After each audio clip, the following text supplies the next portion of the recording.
I see this way too often, right? Promising clothing brands that crash and burn within their first 90 days on Shopify. And trust me, after helping a bunch of different fashion brands and clothing brands, seeing the data firsthand, I know exactly where things start to go wrong. But before we get into these mistakes, I do want to say all the names and all the brands and everything has been changed in order to protect everyone's privacy. But I do want to tell you and give you some names and give you some, types of brands here in the back end. So I want to tell you first about Sarah. She launched a sustainable streetwear brand. She was convinced that this is like the next big thing. So they have amazing designs, eco-friendly materials, like the works, so donating money, like everything. So 3 months later, 0 sales. $2,000 down the drain. The worst part, that something like that was completely avoidable. Now, according to recent Shopify statistics, about 85% of clothing stores fail within their first 90 days. But here's the thing, it's not because their products are bad, it's because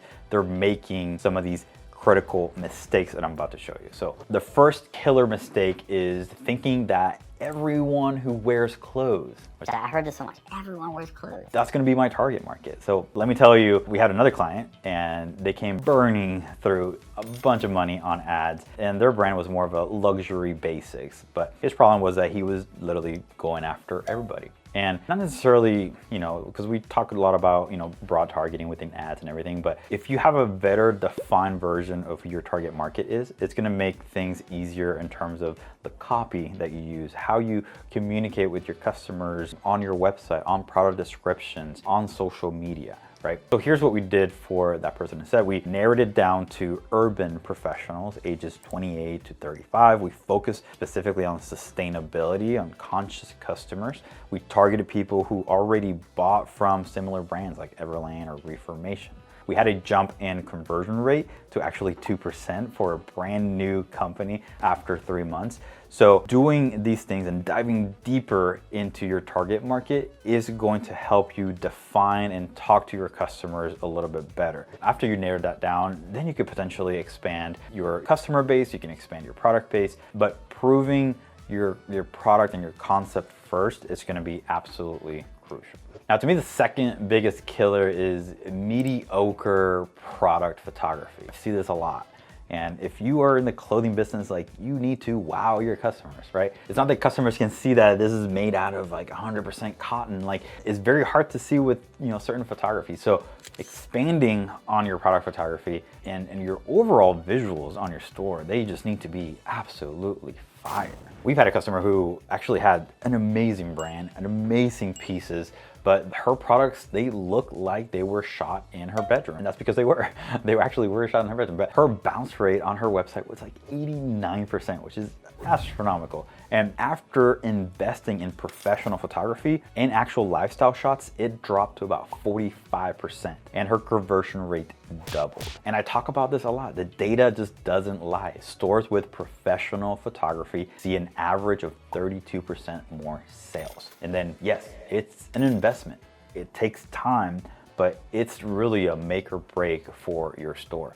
If you look like you're just starting out, or the product photography is very poor, wrinkly items, it's gonna leave a bad impression on the customer. So impressing them and wowing them with your photography, with your videos, with your lifestyle shots, with your zoomed in shots of your garments and details, all those things are gonna be very, very beneficial. Another silent brand killer is bad shipping strategy. So we've had brands who getting lots of traffic, gorgeous product, fair prices, right? But abandoned cart rates at a whopping 78%.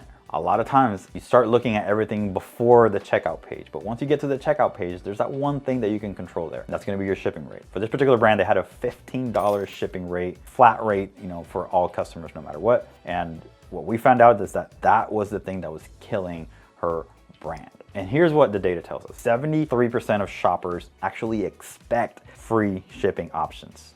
Thank you, Amazon. 68% of abandoned carts are due to shipping costs, and 90% of customers say free shipping is their number one incentive to actually shop more. So we actually revamped her strategy. We offered a free shipping threshold for over $100. Her average order right now was $85, so we expanded that to $100. to cover for free shipping. We actually added economy and express options, and we had clear delivery timeframes on every page. We had it on the product page, and we had it on the cart and collection, or cart and checkout page on her store. So the result is that cart abandonment rate dropped to about 43%, and her average order value jumped to $100 to $115 because people added more items to hit that free shipping threshold. A lot of times, a smart shipping strategy is not about the cost associated with it, but it's all about psychology. Here's another mistake that I see some online stores doing. That is that your site looks absolutely amazing on your laptop or your desktop at home when you're designing it. But reality is that 67% of traffic for this particular brand that we're talking about, it was coming from mobile.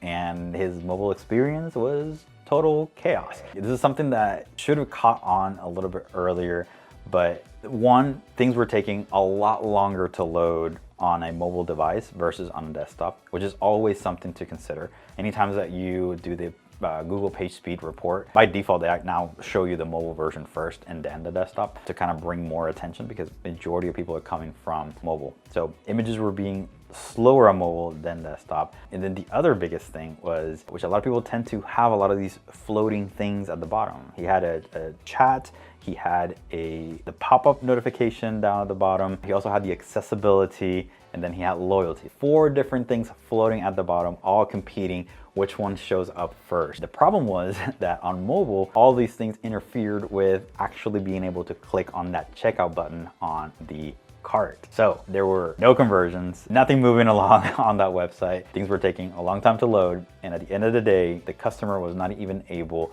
to get to the checkout page. What we had to do is essentially rebuild looking at mobile first design. When you look at mobile first design, it's very, very important to actually load it up on an actual device and not the preview that Shopify shows you. A lot of times the preview that you see on desktop gives you a taller view than you would see on your phone, where things may shift a little bit differently. So looking at the actual phone while designing this was an absolute necessity because we were able to move some things around for mobile and have that clear checkout button for customers on mobile. You gotta remember that a beautiful website really means nothing if it doesn't work smoothly. Hey, before we continue, I just want to say my name is Christian Pignon, one of the co-founders here at Big Branding, and we specialize in helping clothing brands scale online. We've served over 300 clothing brands in the last year alone. I would appreciate if you like and subscribe so you don't miss out any of our latest content.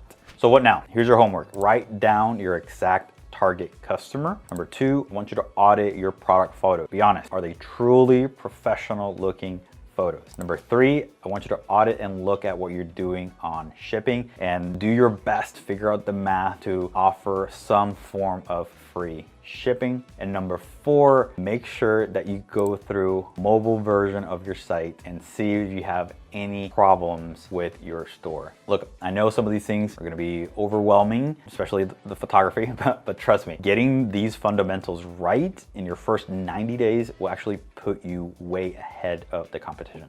Now, if you have all these 4 mistakes in check, you're good to go. Hey Christian, I'm done with these first 90 days. I still got some problems. Then I want you to check out this video next, where we're going to fix your conversion problems. We're going to diagnose your conversion problems. Check it out.